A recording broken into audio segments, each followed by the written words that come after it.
ॐ नमः सिद्धेभ्यः। ॐ नमः सिद्धेभ्यः। ॐ नमः सिद्धेभ्यः।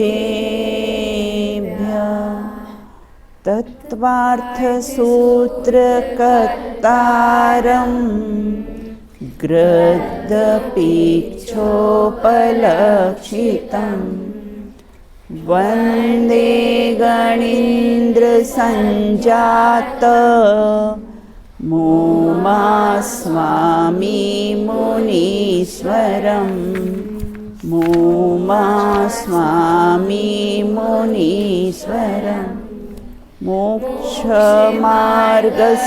नेतारं भेत्तारं कर्मभूभृतां ज्ञातारं विश्वतत्त्वानां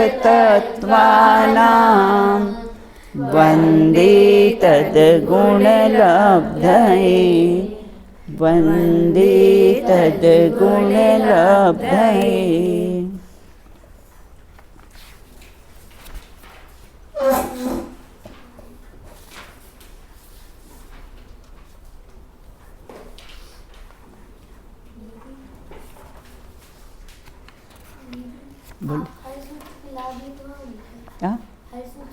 हाँ, जिनके लाभ होते ना उनके लाभ लिखवाऊंगी बेटा। हाँ, तो जिसमें होगा ना उसमें मैं लिखवा दूंगी, जिसमें नहीं होगा।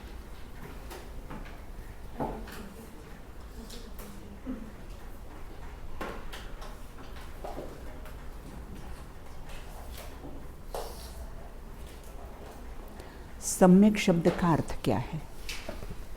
सम्यक शब्द का अर्थ क्या है? Page number 2। सम्यक शब्द का, हाँ दृष्टि बताओ बेटा। माइक ले लो आप अपना, है माइक पास करो। हाँ, समीचीन। समीचीन से आप क्या समझे? समीचीन अर्थात सच्चा। सच्चा, सम्यक है। अच्छा, सम्यक दर्शन किसे कहते हैं? हाँ बताइए।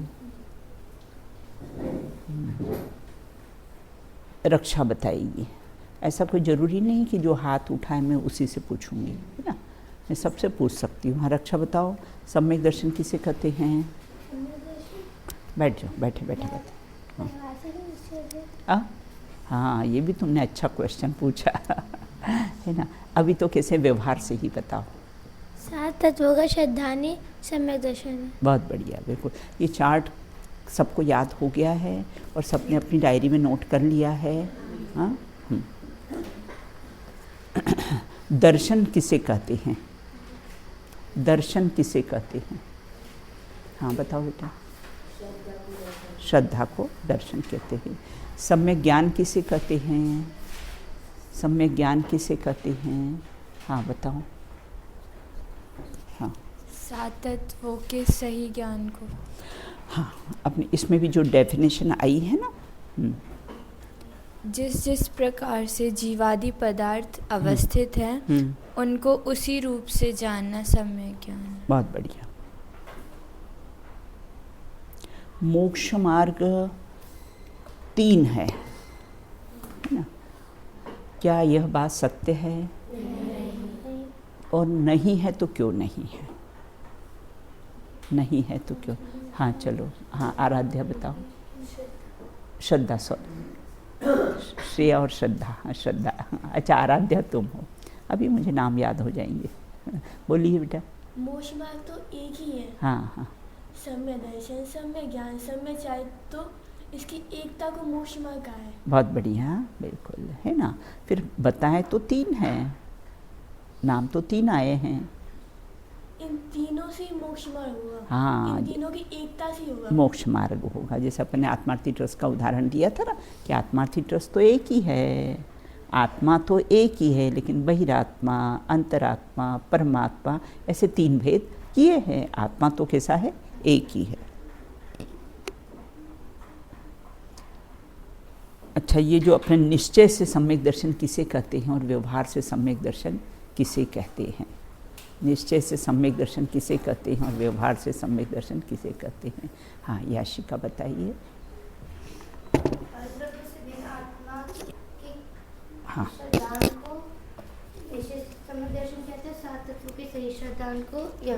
व्यवहार से सम्यक दर्शन कहते हैं ना। और सम्यक ज्ञान, निश्चय से सम्यक ज्ञान किसे कहते हैं और व्यवहार से सम्यक ज्ञान किसे कहते हैं? चलो बताओ।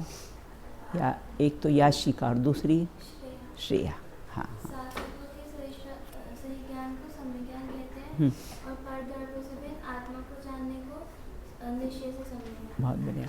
निश्चय से सम्यक चारित किसे कहते हैं और व्यवहार से सम्यक चारित किसे कहते हैं? हाँ बताओ बेटा। हाँ आप बताइए।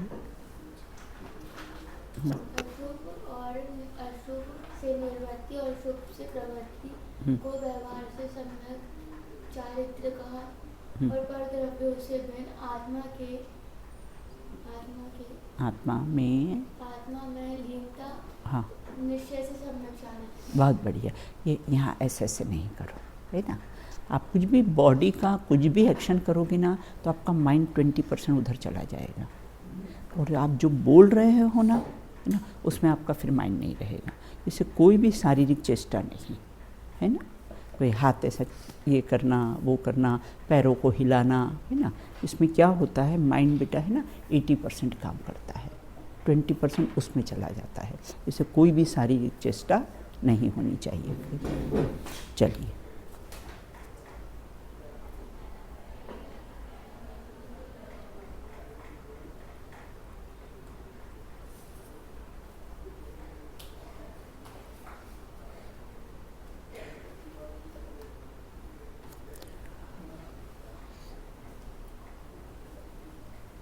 सात तत्वों के श्रद्धान को ही सम्यक दर्शन क्यों कहा है?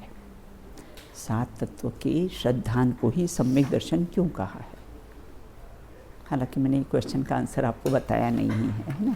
इसमें बेटा हे, गे और उपादेय सात तत्व है ना, इसके ही श्रद्धान को सम्यक दर्शन क्यों कहा है? क्योंकि उसमें हे, गे और उपादेय। तो हे कौन है? हाँ बहुत बढ़िया, बिल्कुल हे है बिल्कुल। और गे कौन है? उद्गल, अजीव। अजीव सात तत्वों में अपने को घटाना है ना, तो अजीव तत्व के है। और उपादेय कौन है? बहुत बढ़िया, बिल्कुल, है ना। इसके कारण सात तत्वों के श्रद्धान को सम्यक तो क्यों कहा है? क्योंकि उसमें हे, गे और उपादेय। अंतरा समझ में आया है ना? हे, गे, उपादेय। इतनी चर्चा अपनी पूर्व में हो चुकी थी। अब अपन है ना ये तत्वार्थ है ना, तत्वार्थ का क्या अर्थ है? तत्वार्थ श्रद्धान, ये अपन ने लिया था ना, तत्वार्थ श्रद्धान, बिल्कुल, है ना। तो तत्वार्थ श्रद्धान, बिल्कुल, है ना। हाँ चलो, अवनी बताइए।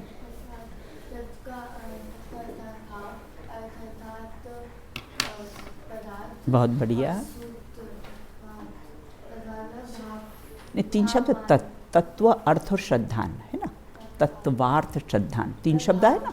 हाँ, तो तत्व, हाँ, और पदार्थ, मतलब भाववान, है ना। और श्रद्धान अर्थात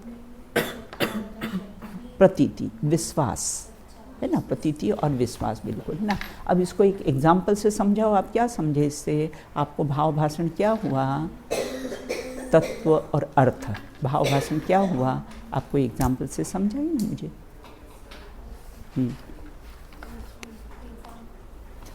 हाँ, अंतर आप बताओगी, है ना। ध्यान से सुनना अवनी, मैं आपसे फिर से पूछूंगी, है ना। हाँ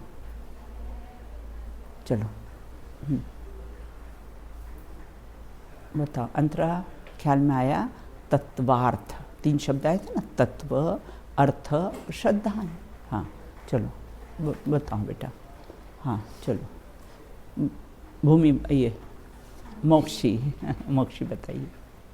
इसमें आपने संधि विच्छेद करके बताया था हाँ हाँ कि तत्व प्लस अर्थ प्लस श्रद्धान। हाँ। तत्व मतलब तो जो पदार्थ है, हाँ, हाँ। अर्थ मतलब उसका जो भाव है, हाँ, हाँ। तो जो पदार्थ का भाव है, हाँ। इसमें उदाहरण आया था शक्कर का, हाँ। कि शक्कर का भाव होता है मीठापना, तो ऐसा। और श्रद्धानम मतलब उसकी प्रतीति होना, आस्था होना, दृढ़। हाँ, मतलब है ना, तत्व मतलब उसका भाव, जो भी पदार्थ हो उसका भाव है ना। जैसे अग्नि का भाव क्या है? उष्णता। शक्कर का भाव क्या है? मीठापन। नीम का भाव क्या है? कड़वापन, है ना। और अर्थ मतलब पदार्थ, मतलब वो नीम नामक पदार्थ, तो नीम नामक पदार्थ वो कड़वेपन उसका भाव है ना। तो ये क्या हुआ? तत्वार्थ।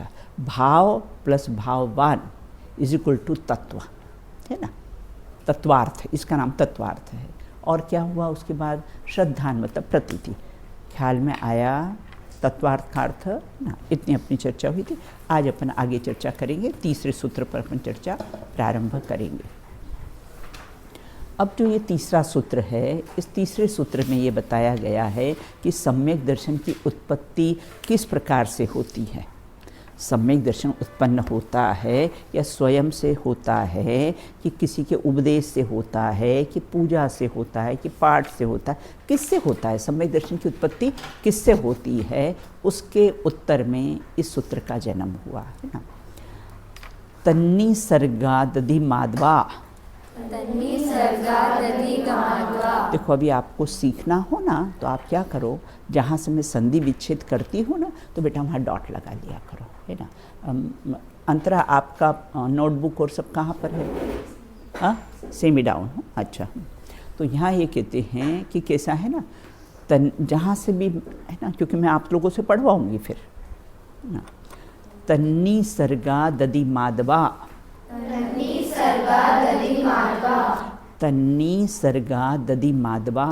तन्नी सर्गा दधि माधवा। चलो बोलो। हाँ हाँ, बोल बेटा। तन्नी सर्गा दधि गमाध्वा। हाँ, अपन है ना, जब संधि विच्छेद करें ना तो गमाध्वा बोलना बेटा, है ना। और हम जब पढ़ेंगे ना तो क्या बोलना? इसमें जो लिखा है ना दधि माधवा, अगर उसका संधि विच्छेद करेंगे ना तो क्या होगा? ग का उच्चारण हो जाएगा उसमें, है ना। हाँ चलो, हाँ श्रेया। तन्नी सर्गा दधि माधवा। हाँ, बहुत बढ़िया, बिल्कुल। चलो, विश्व प्रसिद्धि।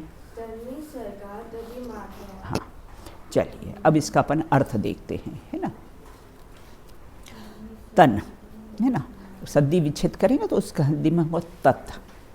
तत् मतलब वह मतलब कौन? किसकी चर्चा चल रही है? अभी सम्यक दर्शन की चर्चा चल रही है अपने यहाँ पर। तो यहाँ एक कहते हैं तत्, है ना। इसका संधि विच्छेद करेंगे तो क्या? तन्नी का क्या होगा हिंदी में? तत्। तत् मतलब तन्नी मतलब वह। तो वह कौन? किसकी चर्चा चल रही है? मतलब सम्यक दर्शन की चर्चा चल रही। तो किससे होता है? प्रश्न अपना था ना कि सम्यक दर्शन की उत्पत्ति किससे होती है? स्वयं से होती है या देवसास गुरु से होती है या पढ़ने से होती है, लिखने से होती है, किससे होती है? तो है ना, तो यहाँ ये कहते हैं निसर्ग ना। इसमें लिखा है ना, देखो कैसे संधि विच्छेद होगा। तन्नी सर्गा, है ना। तो ये जो तन हो गया ना, ये न इधर आ जाएगा और न में क्या होगा? नी सर्ग, है ना। ग आ जाएगा ना यहाँ पर। और फिर वहाँ क्या होगा? ग में आ की मात्रा है ना, तो क्या होगा? अधिगम। संधि विच्छेद करेंगे तो क्या हो जाएगा? अधिगम हो जाएगा। सूत्र को संधि विच्छेद करके कैसा अर्थ बना है उसका, है ना। तन्नी मतलब तत् मतलब वह मतलब कैसे? देखो निसर्ग कैसे बना, इसमें देखा ना अपने सूत्र में, देखिए आप लोग। निसर्ग और फिर कैसा है उसका संधि विच्छेद किया तो अपन क्या हुआ? ग में है ना गा, अ हुआ ना उच्चारण, तो वो क्या होगा? अधिगम। तो अधिगम से उत्पन्न होता है, अर्थात वह सम्यक दर्शन दो से उत्पन्न होता है। दो से किससे? एक निसर्गज और एक अधिगम, है ना, दो से उत्पन्न होता है। अब यहाँ ये कहते हैं कि निसर्ग सम्यक दर्शन किसे कहते हैं? जो दूसरों के उपदेश के बिना स्वयं अपने आप से उत्पन्न होता है, उसे निसर्ग सम्यक दर्शन कहते हैं। ना क्या कहा है? मूल में तो सम्यक दर्शन कैसा है? एक ही प्रकार का होता है। लेकिन निमित्त की अपेक्षा से इसके कैसे हैं दो भेद कर दिए, निसर्गज और कैसे अधिगम, दो भेद उसके कर दिए। तो एक दूसरों के उपदेश के बिना स्वयं ही, देखो कांटा होता है ना, अपना कांटा होता है ना, एक तो क्या होता है वो स्वभाव से पहना होता है, कांटा होता है ना, उसको किसी ने पहना किया, नोक वाला किया नहीं किया ना, वो स्वभाव से ही पहना होता। एक जब हम बाण बनाते हैं तब क्या करते हैं, उसको पहना करते हैं, है ना। तो एक तो स्वभाव से ही कैसा नुकीला है, और दूसरा हम क्या करते हैं, उसको नुकीला करते हैं। उसी प्रकार सम्यक दर्शन में एक तो स्वयं से उत्पन्न होता है, और दूसरा जैसे वो सिंह को चारण रिद्धिधारी मुनिराजों का उपदेश मिला और फिर उसको सम्यक दर्शन की प्राप्ति हुई। तो एक तो किसी दूसरों के उपदेश, वो निमित्त की अपेक्षा से बात है, होता तो वास्तव में स्वयं से ही है। अगर निमित्त से होता तो वही मारीची का जीव, महावीर का जीव था ना मारीची, तो उसको किसकी देशना मिली थी, दादा की। और 13वें गुणस्थान वर्ती आदिनाथ भगवान की जब उसने देशना सुनी तब बेटा वहाँ पर विरोध किया, है ना। और यहाँ पर 6वें 7वें गुणस्थान वर्ती मुनिराजों की देशना सुनी सिंह की पर्याय में, और वहाँ पर क्या हुआ, सम्यक दर्शन हो गया। बिल्कुल, तो वास्तव में होता तो स्वयं से ही है, लेकिन निमित्त की अपेक्षा से कहा जाता है कि दूसरों के उपदेश से भी सम्यक दर्शन उत्पन्न होता है ना। निसर्गज है ना, निसर्ग सम्यक, निसर्गज मतलब स्वयं से, दो बात आई, निसर्गज मतलब स्वयं से, और अधिगम मतलब दूसरों के उपदेश से सम्यक दर्शन की प्राप्ति होती है। क्योंकि आप आगम में भी आगे पढ़ोगे कि जब जब भी सम्यक दर्शन प्राप्त होता है तो देशना लब्धि, है ना, देश 5 प्रकार की लब्धि होती है, अभी अपन उसको विस्तार में नहीं जाएंगे। तो देशना लब्धि से कैसा है, सम्यक दर्शन होता है। फिर भूमि को एक प्रश्न उठा, क्या प्रश्न उठा कि नरकों में जो सम्यक दर्शन प्राप्त कर लेता है तो फिर वहाँ किसकी देशना मिलती है। नरकों में भी जीव बेटा सम्यक दर्शन प्राप्त कर लेता है ना, फिर वहाँ किसकी देशना मिलती है ना। तो ये निसर्ग स्वयं से, और पूर्व में किसी की देशना सुनी हो, है ना, हाँ, और जाति स्मरण ज्ञान हो जाता है। अवधि ज्ञानी होते हैं ना ये लोग, देव और नार के नियम से 3 ज्ञान के धारी होते हैं ना, अवधि ज्ञान के धारी होते। सम्यक दृष्टि हो तो सुअवधि, मिथ्या दृष्टि हो तो कुअवधि ना। तो इस प्रकार से देखो, तो दूसरों के उपदेश के बिना, है ना, अपने आप स्वयं से ही जो उत्पन्न होता है उसे निसर्गज, है ना, सम्यक दर्शन कहते हैं। बिल्कुल, है ना। तो यहाँ ये कहते हैं जाति स्मरण, है ना, भाई ये अपने जिन कल्याणक होते हैं ना, पंच कल्याणक भी सम्यक दर्शन में निमित्त होते हैं। तो इस प्रकार के से स्वयं से ही होते हैं, स्वाभाविक ही होते। दूसरा अधिगम, है ना, अधिगम, है ना। तो अधिगम, हाँ, वो में आपको कोई प्रश्न था बेटा? जो इसमें भेद किए गए हाँ, सम्यक दर्शन, क्या सम्यक दर्शन के भेद किए गए, हाँ हाँ बराबर, 2 भेद किए गए, हाँ। तो ये तत्वार सूची के हिसाब से किए गए या फिर हर जगह इन्हीं के 2 भेद? नहीं बेटा, देखो सम्यक दर्शन के बहुत सारे भेद हैं। 1 प्रकार का, 2 प्रकार का निश्चय व्यवहार, 3 प्रकार औपशमिक छायिक, उपशमिक छायिक, है ना। 10 प्रकार का भी सम्यक दर्शन होता है ना। नरकों में वेदना सम्यक तो होता है ना। तो हाँ, ये तत्वार सूत्र के जब भी आपको कुछ बात आए ना तो आप कहना तत्वार सूत्र में सम्यक दर्शन के 2 भेद बताए हैं ना। वहाँ निमित्त की अपेक्षा से कैसा है, एक तो स्वयं से हो और एक दूसरों के उपदेश से हो। तो दूसरों का उपदेश निमित्त होता है ना। और आप ये बोलना, है ना, और भी करणान योग में कैसे हैं 3 प्रकार के औपशमिक छायिक, उपशमिक छायिक सम्यक दर्शन, है ना। तो ऐसे 1 प्रकार का, 2 प्रकार का, 3 प्रकार का, 10 प्रकार का भी। अभी आप मोक्षमार्ग प्रकाश में 10 प्रकार के सम्यक तो कर रहे हैं ना। निर्वाणी बहुत अघात है। तो यहाँ ये कहते कि इस प्रकार से। दूसरा अधिगम, अधिगम मतलब कैसे है, देखो बेटा, है ना, अपन विचार करें, अगर है ना टीचर से ज्ञान प्राप्त होता है तो फिर सबको एक जैसा होना चाहिए ना, उन्हीं सबको एक जैसे होना चाहिए ना रक्षा, क्योंकि ज्ञान तो सबको दिया है। फिर कोई फर्स्ट क्लास फर्स्ट, कोई सेकंड क्लास, कोई पास और कोई फेल। तो किससे होता है, स्वयं से ही होता है ना। अंतरा किससे होता है, स्वयं। तो एक तो स्वयं से होता है और दूसरा क्या बताया है, निमित्त की अपेक्षा से, निमित्त के बहुमान की अपेक्षा से कैसा क्या कहा है कि ऐसा है गुरु निमित्त होते हैं। जैसे आपके यहाँ पर है ना, आपके बहुत अच्छे फर्स्ट क्लास 90% आए और कोई मिलने आया तो मम्मी क्या कहेगी, अरे है ना बच्ची दिन रात पढ़ती थी, बहुत मेहनत करती थी, बिल्कुल है ना, ये स्वयं से। और इतने में कोई टीचर आ जाए, अरे मैडम आपने तो बहुत बढ़िया पढ़ाया, आप नहीं पढ़ाते तो शायद इसके इतने मार्क्स नहीं आते। ये क्या हुआ, निमित्त की अपेक्षा से कह दिया है। एक स्वयं से और एक कैसा है, निसर्गज और अधिगम, मतलब दूसरों से होता है। समझ में आ गया सम्यक दर्शन? एक तो निसर्गज और दूसरा अधिगम। एक तो स्वयं से होता है और एक कैसा है, निमित्त की अपेक्षा से कह देते हैं कि कैसे उपदेश आदि के निमित्त से सम्यक दर्शन की प्राप्ति होती है।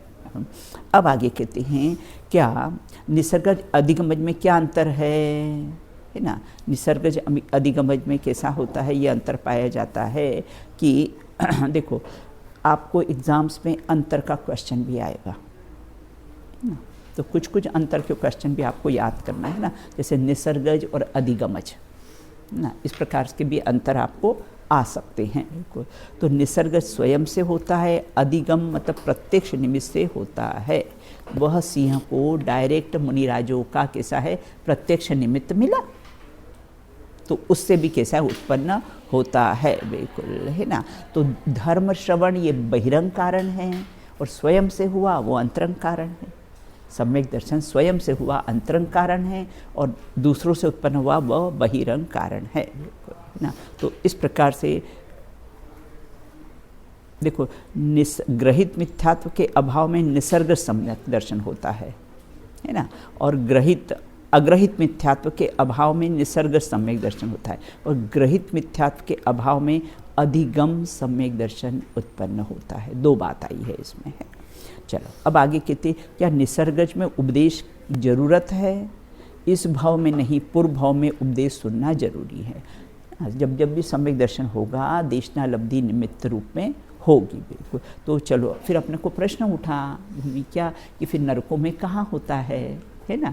नरकों में तो कोई उपदेश देने वाला होता नहीं। फिर आप तो बोलते चारों गतियों में जीव सम्यक दर्शन प्राप्त कर सकता है, तो वहाँ पर कैसा होता है, एक तो पूर्व की देशना सुने हो ना, वो भी निमित्त होती है, और स्वयं है ना, स्वयं भी कैसा है पुरुषार्थ करता है। देखो वेदना सम्यक तो होता है, 7 प्रकार के सम्यक तो और होते हैं जिसमें वेदना सम्यक होता है। तो वेदना सम्यक में क्या होता है कि जैसे बहुत अधिक पीड़ा हो ना तो भी सम्यक दर्शन प्राप्त कर लेता है। अपने लौकिक में नहीं होता है, इसको बहुत अधिक दुख होता है तो फिर वो धर्म में लग जाते हैं, है ना, कि भाई कोई संसार में दम नहीं है और कैसे वो धर्म के मार्ग में लग जाते हैं, बिल्कुल। तो उसी प्रकार से बहुत अधिक वेदना होती है तो भी जीव वहाँ नरकों में सम्यक दर्शन प्राप्त कर लेता है, तो वो वेदना निमित्त उनको होता है, बिल्कुल। हाँ बेटा, देखो पूर्व की देशना और वर्तमान में स्वयं का पुरुषार्थ, वर्तमान में स्वयं का पुरुषार्थ और पूर्व में किसी की देशना सुनी हो, तो वो दोनों का कैसा है यहाँ पर निमित्त बैठता है उसको, तो उससे वो कैसा है सम्यक दर्शन की प्राप्ति उसको हो जाती है। बोलो बेटा। ऐसे तो देवगति में भी वो पूर्व की देशना से कर सकता है और वहाँ पे भी स्वयं से मतलब सब दूर जब भी तो दो डाले ना शब्द, निसर्गज और अधिगम, 2 डाले ना कहीं भी, और वास्तव में होता तो स्वयं से ही होता है, दूसरा तो निमित्त रूप में। मैंने कहा ना टीचर पढ़ाता तो सबको है ना, फिर सब फर्स्ट क्लास फर्स्ट क्यों नहीं आते हैं, है ना। तो वह अपना अपना पुरुषार्थ है ना, निमित्त रूप में हम कह सकते हैं, बिल्कुल। अपने बोले एक अंतरंग निमित्त होता है, एक बहिरंग निमित्त होता है, पढ़ा होगा ना आपने, एक अंतरंग निमित्त और बहिरंग निमित्त। अंतरंग निमित्त तो स्वयं का पुरुषार्थ और बहिरंग निमित्त है ना, गुरु ने अच्छा पढ़ाया और फैकल्टी अच्छी मिली, बुक्स अपने को अच्छी मिल गई, उस दिन लाइट नहीं गई तो ये सब कैसे बहिरंग कारण होते हैं, बिल्कुल ना। चलिए अब यहाँ ये कहते हैं यदि उपदेश ही कारण है तो निसर्गज क्यों कहा है ना। आप तो बोलते उपदेश से ही होता है सम्यक दर्शन, फिर आपने निसर्गज क्यों कहा है कि स्वयं से होता है, ऐसा क्यों कहा है, बिल्कुल। इस भाव की दृष्टि से उपदेश की जरूरत नहीं है, इसलिए निसर्गज में उपदेश की आवश्यकता नहीं है, ऐसा कहा है। बिल्कुल, है ना। अब कहते जैसे अंतरंग कारण है ना, और अंतरंग कारण में अब कर्म के हिसाब से लगाएं तो कैसे दर्शन मोहिनी कर्म का कैसा होता है, उपशम हो क्षय हो, उपशम हो तो औपशमिक सम्यक दर्शन, क्षय हो तो क्षयिक सम्यक दर्शन। अब निसर्गज अधिगमज में उपदेश में क्या अंतर है? निसर्गज तथा अधिगमज के में उपदेश में, निसर्गज में क्या होता है, पूर्व भव का उपदेश कार्यकारी होता है ना। जैसे नरकों में क्या है बेटा, निसर्गज पूर्व भव का किसी है देशना अपने को कार्यकारी होती है, निमित्त होती। अधिगम में क्या होता है, इसी भव का उपदेश, वो सिंह को उसी भव में उपदेश दिया था, 2 चारण रिद्धिधारी मुनिराज उतर कर आ गए थे। बिल्कुल, है ना। देखो अपना पुरुषार्थ जागृत होना तो निमित्त आकाश से ऊपर उतर कर आ जाते हैं, है ना। और जैसे आए और किस परिस्थिति में, हिरण को मार कर खा रहा था, मुख में मांस, हाथ में मांस, हाथ सब मांस से सब लथपथ थे। ऐसी परिस्थिति में भी ऊपर से चारण रिद्धिधारी मुनिराज आए, अरे तुम्हारे निमित्त से ये कैसा है, अहिंसा परमो धर्म चलेगा, तुम्हें ये हिंसा करना शोभा नहीं देता है ना। बस समझ गया, आँख से आंसू झरने लग गए, सारा मिथ्यात्व गल गया, है ना, और सम्यक दर्शन की प्राप्ति कर ली। तो वो पूंछ वाला कर सकता है, तो हम तो सब मूंछ वाले, वो पूंछ वाला कर सकता है, तो हम सब तो कैसे हैं, मूंछ वाले हैं। बिल्कुल, तो हम क्यों नहीं कर सकते हैं। चलिए समझ में आ गया आपको, है ना। एक बार सूत्र फिर से बोलिए। बहुत बढ़िया। चलो चौथा सूत्र। अब इसमें तत्व कितने प्रकार के होते हैं? 7 प्रकार, उसका नाम आया।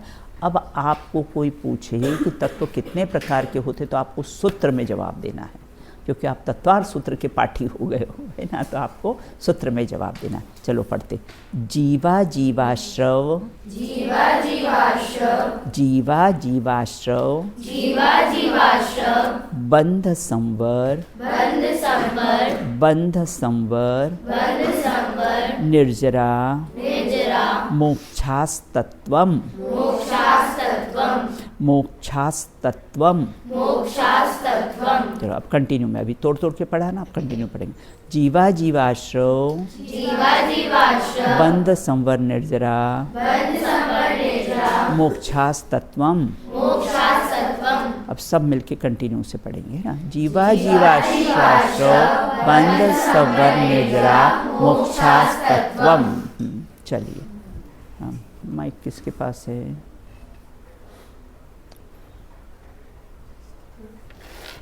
चलो बिल्कुल, चलो दृष्टि पढ़ो। जीवा जीवाश्रव, बंध संवर, निर्जरा, मोक्षास्तत्वम। बहुत बढ़िया, बिल्कुल, है ना। चलो हाँ, रक्षा बोलेगी। छोटी को मुझे मोटी बनाना है। जीवा जीवा आश्रवन संबंध निर्जरा मोक्ष सत्व।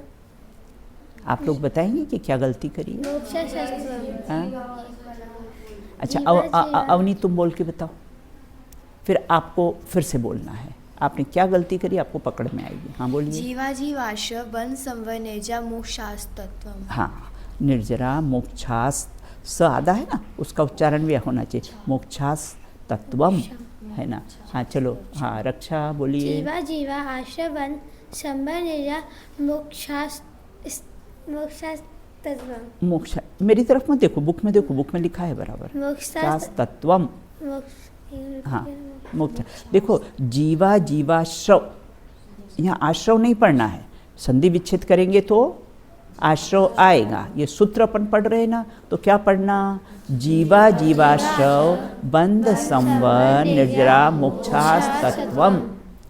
तो इस प्रकार से यहाँ ये कहते हैं कि कैसे हैं तत्व, कितने प्रकार के होते हैं? बोले 7 प्रकार के होते हैं।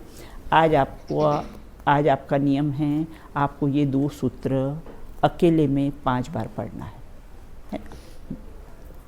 चलिए, अब यहाँ ये कहते हैं तत्व कितने प्रकार के होते हैं। देखो, मूल तत्व तो 2 प्रकार के होते हैं, जीव और अजीव। मूल तत्व तो 2, 5 तो उसकी पर्याय है ना। मूल तत्व तो कैसे हैं? 2 ही होते हैं, 2 द्रव्य और 5 कैसी उसकी पर्याय है। अब यहाँ कहते हैं जीवा, जीव, अजीव, संधि विच्छेद करेंगे तो जीवा। अब कैसे संधि विच्छेद होगा उसमें? देखो जीवा लिखा है ना सूत्र में, देखो जीवा लिखा है ना, तो जीव और आ की मात्रा आ जाएगी तो क्या हो जाएगा? अजीव, है ना। फिर इसमें वा की मात्रा आई तो क्या हो जाएगा? आश्रव, है ना। कैसे अर्थ बना, है ना, आश्रव। फिर बंध, संवर, निर्जरा, मोक्षास, मतलब मोक्ष, और कैसे हैं ये? तत्वम, तो 7 तत्व होते हैं, बिल्कुल ना। अब आगे कहते हैं जीव किसे कहते हैं? जिसमें चेतना पाई जाए वह जीव है। तो कैसे, हमने कैसे जाना कि हम जीव हैं? हाँ, इससे अपने को सिद्ध हो रहा भाई हम जीव हैं, ये अजीव हैं, हमने कैसे जाना ये? हाँ, क्योंकि हमें चेतना पाई जाती है इसलिए हम जीव हैं। मेरा नाम तो जीव है, जीव हूँ, चिरंजीव चिरकाल चिरजीव हूँ। तो मेरा नाम तो कैसा है? जीव है। जीव क्यों पड़ा अपना नाम? जीता था, जीता है और जीता रहेगा, इसलिए अपना नाम कैसा है? जीव पड़ा, बिल्कुल ना। अब कहते हैं जिसमें चेतना पाई जाए वह जीव कहते हैं। देखो जीव द्रव्य और जीव तत्व में दोनों में क्या अंतर पाया जाता है? जीव द्रव्य और जीव तत्व दोनों में क्या अंतर पाया जाता है? जीव द्रव्य में 6 द्रव्य आ गए और जीव तत्व में मैं, है ना। जीव तत्व में मैं और जीव द्रव्य में कैसे हैं? सभी द्रव्य आ गए हैं। अब आगे कहते चेतना किसे कहते? जो जानता, देखता, सुनता, है ना, सुख दुख का अनुभव करता है, बिल्कुल, है ना, उसको कैसे हैं? चेतना कहते। देखो हाँ, उसको चेतना कहते हैं। देखो 7 तत्वों में द्रव्य गुण पर्याय घटाए तो अपन 7 तत्वों में द्रव्य गुण पर्याय घटाए तो कैसे? द्रव्य तो कौन से हैं? हाँ, और कैसे हैं? द्रव्य गुण, है ना, गुण, है ना। तो गुण कौन से हुए? जैसे जीव में ज्ञान दर्शन इत्यादि, अजीव में, है ना, स्पर्श रस गंध वर्ण इत्यादि, ये उसके गुण हुए, बिल्कुल। और कैसी? पर्याय, 5 प्रकार की पर्याय है ना, आश्रव, बंध, संवर, निर्जरा और मोक्ष, बिल्कुल। अब कहते अजीव किसे कहते हैं? तो कैसे हैं? ये जिसमें, है ना, चेतना नहीं पाए जाए वह अजीव है। हमने कैसे रॉबर्ट जीव है कि अजीव है? अरे वो तो सब अपनी सुनता है, हम जैसा कहते वैसा सुनता है, हम जैसा काम बताते वैसा करता है वो, बिल्कुल। तो अजीव कैसे हुआ? हाँ, सुख दुख का अनुभव नहीं करता। एक बार क्या हुआ, एक के घर में रॉबर्ट था, अब उनके यहाँ डेथ हो गई। अब डेथ हो गई तो सब लोग रो रहे थे। अब उसने भी बोले सब लोग रो रहे तो अपने को भी रोना चाहिए। उसने अपने दोनों आँखों से फव्वारे शुरू कर दिए और सब दूर रॉबर्ट ने, तो पानी पानी हो गया, है ना। मतलब उसको फीलिंग नहीं है, उसको सुख दुख का अनुभव नहीं है, उसको फीलिंग नहीं है, इसलिए उसमें चेतना नहीं है, इसलिए कैसा है? वह अजीव कहलाता है, बिल्कुल। अब आश्रव, शुभ अशुभ कर्मों के आत्मा के प्रदेश को आने को आश्रव, आश्रव का अर्थ होता है आना, आश्रव का अर्थ होता है आना। अभी आप लोग किस गेट से आए? ए गेट से आए, है ना। अब इस गेट से आपने प्रवेश किया, बिल्कुल, तो आना, है ना। तो कर्मों, किसका आना? तो बोले कर्मों का आना। तो बोले किस दरवाजे से आते हैं? किस गेट से आते हैं? हम तो इस गेट से आए। अब कर्म किस गेट से आते हैं? हाँ, मोह राग द्वेष आदि के जो परिणाम होते हैं उसे अशुभाश्रव आते हैं। और दया दान पूजा व्रत शील संयम के परिणाम होते हैं, उससे क्या होता है? हाँ, उससे अशुभाश्रव होते हैं। तो आश्रव, आश्रव का अर्थ क्या हुआ? आना। तो यहाँ किसके आने की बात है? कर्मों के आने की बात है। तो बोले किस गेट से आते हैं? किस दरवाजे से आते हैं? बोले मोह राग द्वेष आदि के परिणाम से ना, ये उनके गेट है, उससे कर्मों का आना होता है। अब यहाँ ये कहते हैं प्रदेश किसे कहते हैं? प्रदेश किसे कहते हैं? एक परमाणु जितने आकाश को घेरता उतने क्षेत्र को प्रदेश कहते हैं ना। प्रदेश किसको कहते हैं? जैसे है ना, मैंने क्या किया, यहाँ पर एक डॉट लगाया, है ना, मैंने यहाँ पर एक डॉट लगाया ना। अब उसने कितनी स्पेस घेरी? एक डॉट लगाया, उसने कितनी स्पेस ली? जैसे मैं यहाँ पर बैठी हूँ, मैंने कितनी स्पेस ली? ऐसे वो परमाणु ने कितनी स्पेस घेरी? जितनी स्पेस वो लेता है, लिखा है ना, देखो, एक परमाणु आकाश को घेरता है, जितनी स्पेस उसने ली उसको बोलते प्रदेश। देखो, आत्मा के प्रदेश भी होते हैं। और पुद्गल के प्रदेश की भी बात कही। दोनों में क्या अंतर है? एक चेतन है और एक अचेतन। आत्मा भी असंख्यात प्रदेशी है ना, मैं भी असंख्यात प्रदेशी हूँ ना, तो मेरे असंख्यात प्रदेश कैसे हैं? चेतन है। और यहाँ पर प्रदेश की जो चर्चा की है ना, वो क्या है कि एक पुद्गल परमाणु जितने स्पेस को घेरता है, हमने एक डॉट लगाया, हमने यहाँ राई का एक दाना रखा है ना, या खसखस का हमने एक दाना रखा यहाँ पर, वो कितनी जगह को घेरा उसने, वो उसको किसा प्रदेश कहते हैं। देखो अब आगे कहते परमाणु किसे कहते हैं, ये तो सबको ही मालूम होगा, परमाणु किसे कहते हैं। हाँ चलो वहाँ बताओ आराध्या। पुद्गल का वह सबसे सूक्ष्म भाग जिसके दो विभाग नहीं हो सकते। हाँ बहुत बढ़िया, उसको परमाणु परमाणु कहते हैं। अच्छा हम परमाणु हैं कि स्कंध? हम परमाणु हैं कि स्कंध? ना परमाणु है ना स्कंध है, तो पुद्गल की। बहुत बढ़िया, बिल्कुल है ना। हम कैसे हैं? न परमाणु है न स्कंद है। ये किसके भेद हैं? पुद्गल के भेद है। हम तो जीव हैं, हम तो कैसे हैं? जीव हैं, बिल्कुल ना। अब आत्मा के प्रदेश किसे कहते हैं? आत्मा आकाश के जितने क्षेत्र को घेरता है उतने क्षेत्र को आत्मा के प्रदेश कहते हैं ना। अब यहाँ कहते देखो, इसमें एक द्रव्य तत्वार्थ जीव अजीव है, पर्याय तत्वार्थ शेष आश्रव आदि पर्याय रूप है, उसके भी दो भेद कर दिए, द्रव्य तत्वार्थ और पर्याय तत्वार्थ। शुभ किसे कहते हैं? शुभ मतलब पुण्य है ना, मतलब दया दान पूजा शील है ना, इसके सब परिणाम जो है ना वो कैसे शुभ परिणाम है। अशुभ परिणाम किसे? पाप परिणाम, विषय कषाय के परिणाम, पाप के परिणाम है ना। अपन मंदिर में रहते हैं ना, अपन कहाँ रहते हैं? मंदिर में रहते हैं। तो मंदिर में अपन रहते हैं तो क्या अन्य क्षेत्र में पाप किए तो मंदिर में आके प्रायश्चित करके धुल जाते, और मंदिर में अगर पाप किए तो कहाँ धुलने जाएंगे?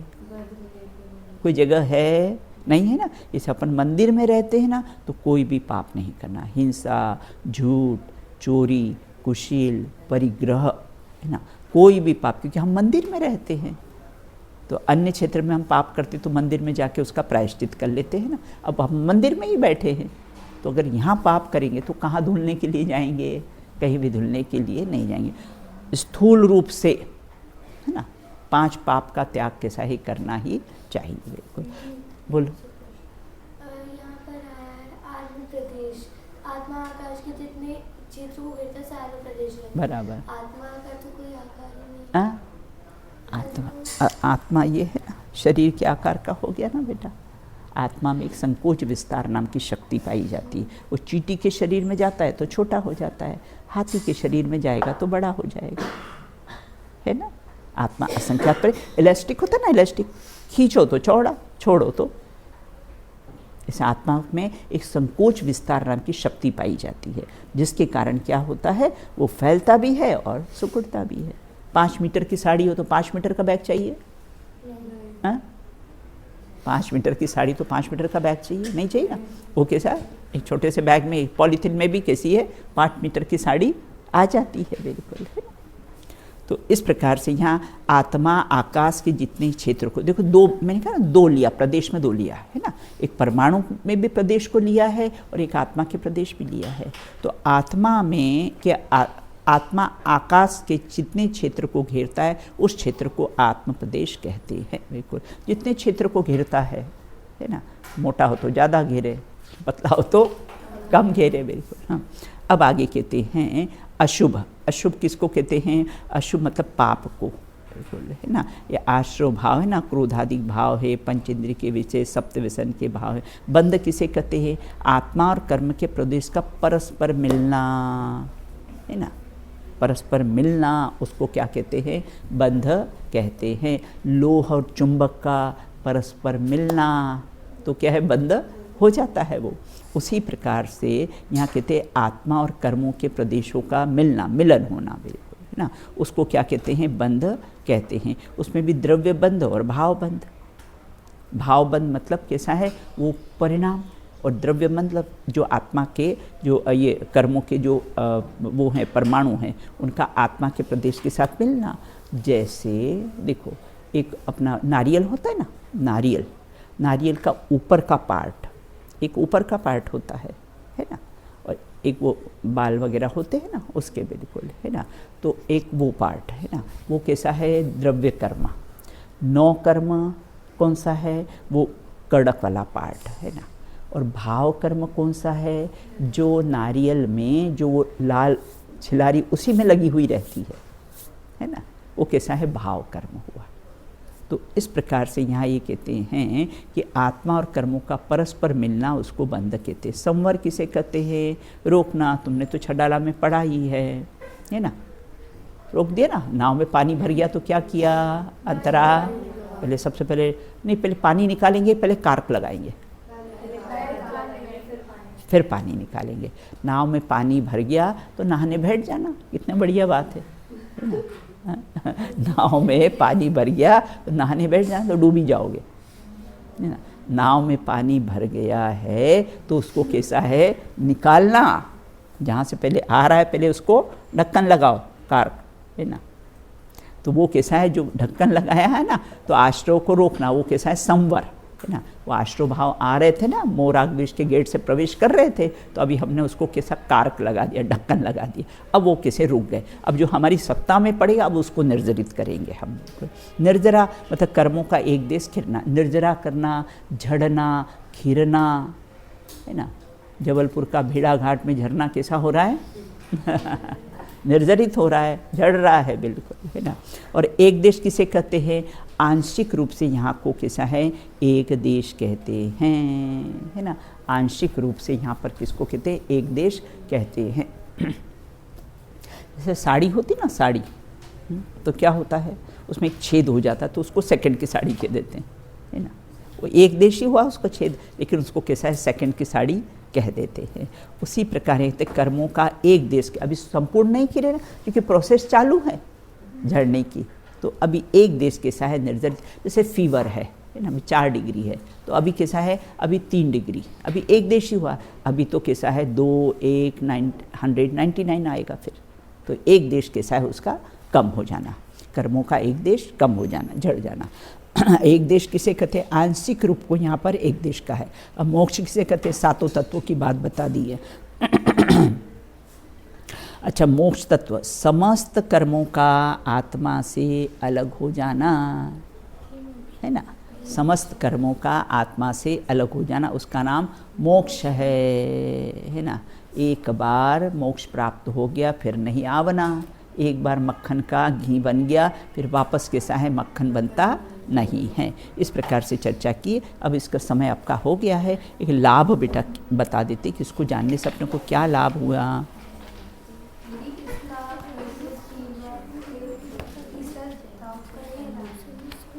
तीसरा है ना, हाँ, नहीं, उसका भी लाभ है बेटा। देखो कि मात्र सुनना नहीं, देखो उसका भी लाभ है ना, उसका भी लाभ है। मात्र सुनना नहीं, है ना, मतलब सम्यक दर्शन स्वयं से ही प्राप्त होता है। तो अपने को कैसी है, अपनी महिमा आती है। ये अपने को जानने से लाभ, पुरुषार्थ की प्रेरणा मिलती है। मेन लाभ क्या हुआ कि अपने को पुरुषार्थ की प्रेरणा मिलती है। तीसरा जो है ना, तीसरा सूत्र है, उसका लाभ क्या हुआ कि अपने को पुरुषार्थ की प्रेरणा मिलती है कि जब जब भी सम्यक दर्शन होगा स्वयं से होगा। तो आप लोग पढ़ते हो ना अपना ये समय सार का पहली गाथा, पहला कलश, नमः समय साराय स्वानुभूत्या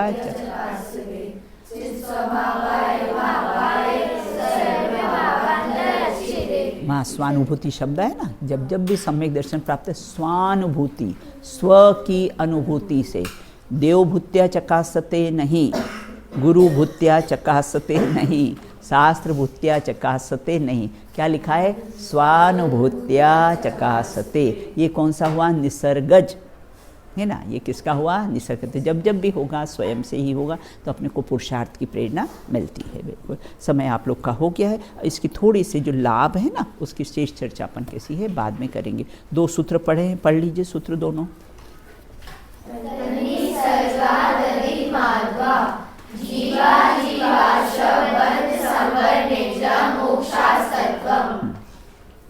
चलिए, हाँ पढ़नी है ना, बोलो बेटा।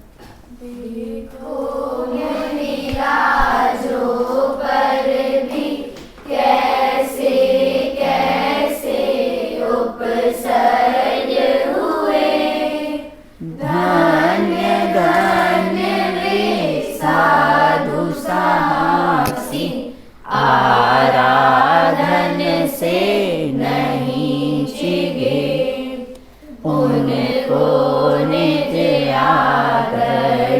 बनाओ, उर्मे समता भाव धरो, व्यग्र न हो, क्षुब्ध न हो, चिदानंद रस सहज पियो, चिदानंद रस सहज पियो।